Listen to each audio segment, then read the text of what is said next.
Hello everyone, welcome to my YouTube channel. ഇന്ന് നമുക്ക് റൈറ്റിങ്ങിനെ കുറിച്ച് പഠിക്കാം. റൈറ്റിംഗ് എഴുതുന്ന സമയത്ത് കുട്ടികൾക്ക് കോമൺലി ഉണ്ടാകുന്ന കുറച്ച് സംശയം, കുറച്ച് കൺഫ്യൂഷൻസ്, അതാണ് ഇന്ന് ഞാൻ ക്ലാസ്സിൽ കറക്റ്റ് ചെയ്യാനായിട്ട് പോകുന്നത്. നമുക്കറിയാം റൈറ്റിങ്ങിന് കുറച്ച് ബേസിക് റൂൾസ് ഉണ്ട്. അതിലെ ചില റൂൾസിൽ വരുന്ന സംശയങ്ങളെക്കുറിച്ചാണ് ഇന്ന് ക്ലാരിഫൈ ചെയ്യുന്നത്. അപ്പോൾ നമുക്ക് റൈറ്റിംഗ് എത്ര ടൈപ്സ് ഓഫ് ലെറ്റേഴ്സ് ഉണ്ട്, എത്ര type of OET writing letters ഉണ്ട്? 2 ടൈപ്സ് ഓഫ് ലെറ്റേഴ്സ് ആണുള്ളത്. First one non case and unknown case. എന്താണ് നോൺ കേസ്, എന്താണ് അൺനോൺ കേസ്? നമുക്ക് ഒരു റൈറ്റിങ്ങിനകത്ത് 3 കഥാപാത്രങ്ങളാണുള്ളത്. ഒന്ന് പേഷ്യൻ്റ്, ഒന്ന് റൈറ്റർ ആൻഡ് റീഡർ. അപ്പോൾ പേഷ്യൻറ്റിനെ കുറിച്ച് റൈറ്റർ റീഡർക്ക് എഴുതുന്ന ലെറ്ററിനെയാണ് നമ്മൾ OET റൈറ്റിംഗ് എന്ന് പറയുന്നത്. ഇത് വളരെ സിമ്പിളായിട്ട് പറയുമ്പോഴാണ് കേട്ടോ, ഇത് വളരെ സിമ്പിളായിട്ടുള്ള എക്സ്പ്ലനേഷനിൽ നമുക്കിങ്ങനെ വിലയിരുത്താം. ഈ റീഡർക്ക് ഓൾറെഡി ഈ പേഷ്യൻറ്റിനെ നേരത്തെ അറിയാവുന്നതാണ്. റീഡറുടെ തന്നെ പേഷ്യൻ്റാണ്. എന്നിട്ട് റീഡർ നമ്മുടെ അടുത്ത്, അതായത് റൈറ്റർ ആയിട്ടുള്ള നമ്മുടെ അടുത്ത് പേഷ്യൻറ്റിനെ സെൻഡ് ചെയ്യുവാണ്. പേഷ്യൻ്റ് എന്തെങ്കിലും എമർജൻസി ആയിട്ടുള്ള അസുഖം അങ്ങനെ വന്നിട്ട് നമ്മുടെ അടുത്ത് വരുവാണ്. നമ്മുടെ അടുത്ത കെയർ കഴിഞ്ഞു, നമ്മൾ റീഡർക്ക് ഈ പേഷ്യൻറ്റിനെ തിരിച്ച് ഹാൻഡ് ഓവർ ചെയ്യുവാണ്. ഇങ്ങനെയുള്ള ഈ ഒരു സാഹചര്യത്തിലാണ് നമ്മൾ ഈ ഒരു കേസിനെയാണ് നോൺ കേസ് എന്ന് പറയുന്നത്. അതിനർത്ഥം നമ്മുടെ അടുത്ത് വരുന്നത് വരെയുള്ള, ഇന്നലെ വരെയുള്ള കാര്യങ്ങൾ, അല്ലെങ്കിൽ ഇപ്പോൾ നമ്മുടെ അടുത്ത് 9 AM ടുഡേ ആണ് വരുന്നതെങ്കിൽ അപ് ടു 9 AM ഉള്ള എല്ലാ കാര്യങ്ങളും റീഡർക്ക് അറിയാം. അതറിയാമോ എന്ന് നമ്മൾ കൺഫ്യൂസ് ആകണ്ട, റീഡർക്ക് അറിയാം. അങ്ങനെയാണ് OET റൈറ്റിങ്ങിൻ്റെ റൂള്.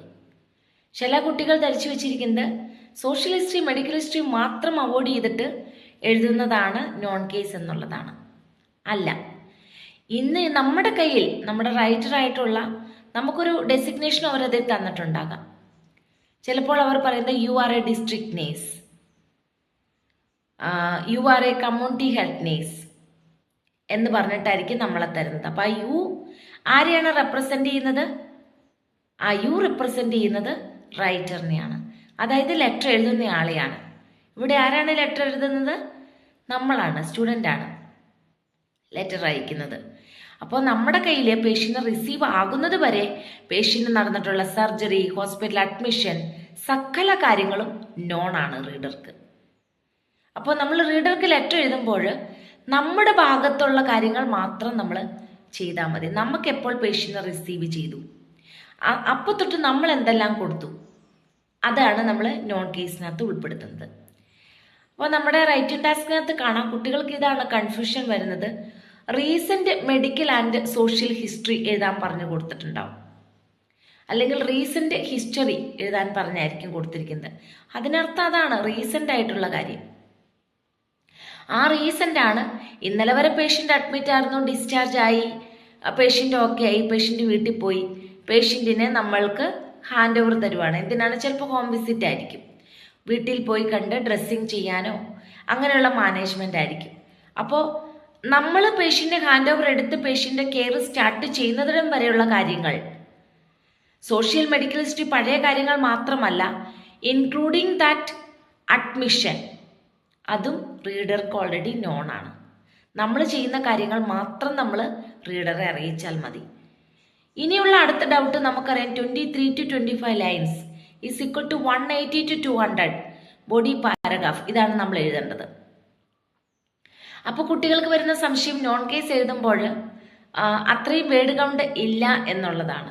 നിങ്ങൾ അതോർത്ത് വിഷമിക്കേണ്ട. നോൺ കേസിൽ ഒരു ഹോസ്പിറ്റൽ അഡ്മിറ്റ് ആയിട്ട് അതിനുശേഷമുള്ള കെയർ ചെയ്യാൻ വേണ്ടി നമ്മൾ പോകുന്ന ഹോം വിസിറ്റ് നേഴ്സാണ് റൈറ്റർ എങ്കിൽ എപ്പോഴും ഒരു 15 ലൈൻ, 16 ലൈൻ, അല്ലെങ്കിൽ ഒരു 18 ലൈൻ വരെ നമുക്ക് എഴുതാൻ ഉണ്ടാകുള്ളൂ. അത് അവരുടെ ട്രിക്കാണ്. നിങ്ങൾ വിഷമിക്കേണ്ട. അവർ കൊടുത്തിരിക്കുന്ന ഇൻഫർമേഷൻ, റിലവൻറ്റ് ഇൻഫർമേഷൻ നിങ്ങൾ കൂടി പറഞ്ഞിട്ടുണ്ട്. അതാരെങ്കിലും ശ്രദ്ധിക്കാറുണ്ടോ? നമ്മൾ എന്ത് ഇൻഫർമേഷനാണ് നമ്മൾ ഒരു ലെറ്ററിൽ ഉൾക്കേണ്ടത്? 3 ടൈപ്സ് ഓഫ് ഇൻഫർമേഷൻസ് ഉണ്ട്: relevant, irrelevant and semi relevant. അതിൽ നമ്മൾ കൊടുക്കേണ്ടത് റിലവൻ്റ് ആണ്. Irrelevant we should avoid completely. We should not write that.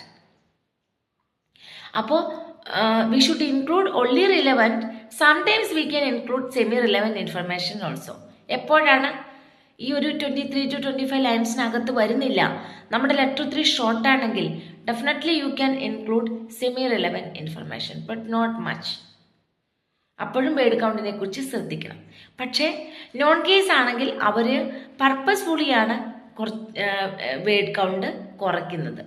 അവർക്കറിയാം നമുക്ക് അങ്ങനെ ഒരു കൺഫ്യൂഷൻ വരുമെന്നും നമ്മൾ ആ സോഷ്യൽ ഹിസ്റ്ററി, മെഡിക്കൽ ഹിസ്റ്ററി അല്ലെങ്കിൽ ഈ ഹോസ്പിറ്റൽ അഡ്മിറ്റായി പേഷ്യൻ്റ് ആ കാര്യങ്ങൾ നമ്മൾ ഇതിനകത്ത് ഉൾപ്പെടുത്തി വെക്കും. നമ്മൾ ചെയ്തത് ഹോം വിസിറ്റ് ആയിരിക്കും ചെയ്തിരിക്കുന്നത്, പക്ഷേ ആ ഹോസ്പിറ്റലിൽ നേരത്തെ ഒരു 1 വീക്ക് മുന്നേ കിടന്നത് അല്ലെങ്കിൽ 2 days മുന്നേ കിടന്നത് ആ കാര്യങ്ങളും കൂടി നമ്മൾ ഇൻക്ലൂഡ് ചെയ്യും വേർഡ് കൗണ്ട് കുറവാണെന്നും പറഞ്ഞുകൊണ്ട്. അപ്പോൾ എന്ത് സംഭവിക്കും? നമ്മുടെ ലെറ്റർ റോങ് ആയിപ്പോവും. കൃത്യമായിട്ട് ശ്രദ്ധിക്കണം. ഇനി എന്താണ് ഇൻട്രൊഡക്ഷനിൽ ഇങ്ങനെ വരുമ്പോൾ നമ്മൾ ഇൻട്രൊഡക്ഷനിൽ കൊടുക്കുന്ന ഡയഗ്നോസിസ്?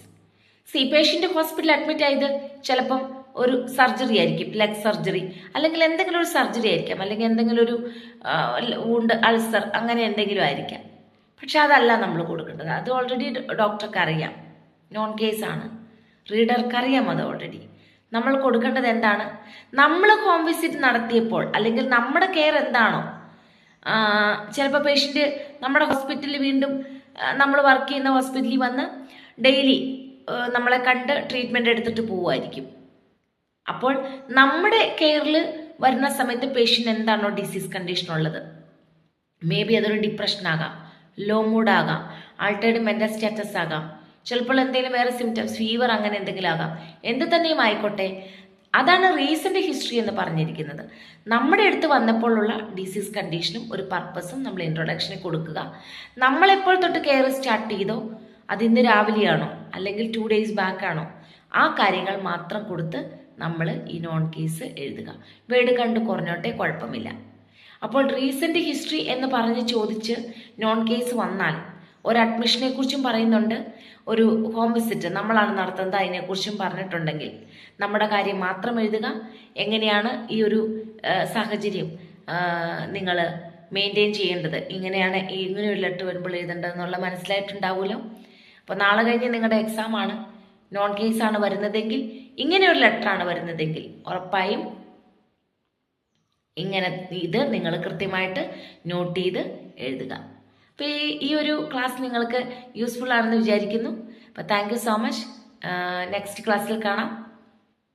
Till then bye.